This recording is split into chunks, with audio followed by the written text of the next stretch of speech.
A day in my life as a content creator na taga-probinsya. Hello mga beshi! Another day, another vlog na naman. So 40 days video nga pala mga beshi ko.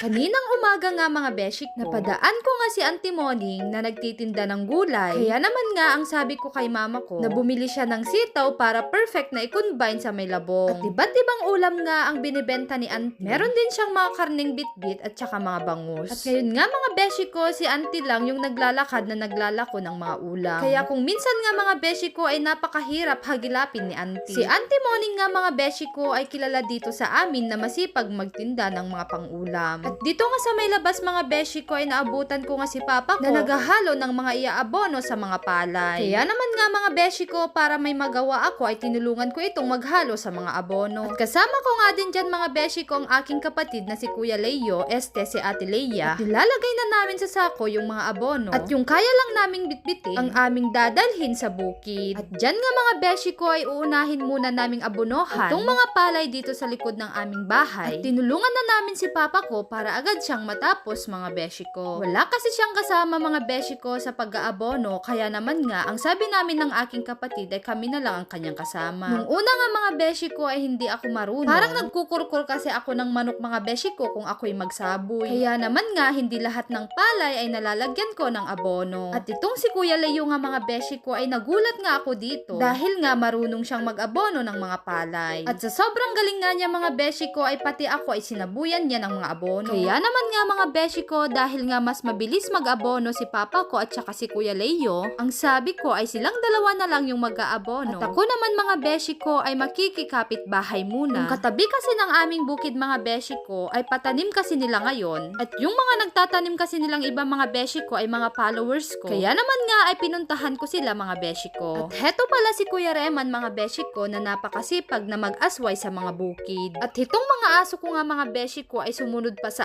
akin. Ni Allah, nagayayam damot nandito kapagayan ng mga beshi ko. Na, ni Bruno talaga, naala na pa imisbo mga beshi. At heto pala si Apong Rikto na nagmamay-ari ng bukid mga beshi ko. At kasama nga niya mga beshi ko yung kanyang manugang na nagtatanim ng palay. At pati nga mga bata dito sa amin ay marunong din magtanim ng palay. At pagkatapos nga naming mag-abono mga beshi ko, ay tinanim nga namin dito sa likod ng bahay yung mga marang. At nung papunta na nga kami sa may fish pan mga beshi ko, ay nadaanan nga namin na nagpapatanim ng sili si Uncle Ramesses. Kaya naman nga mga beshi ko, pati nga ako ay nakitanim-tanim na nga rin para kapag anihan ay makakahingi ako mga beshi ko. At dyan nga mga beshi ko ay nabono nga ni Papa ko yung aming sobra. At dito nga sa gilid ng fish pan mga beshi ko, nagtanim din kami ng marang. At para pagdating nga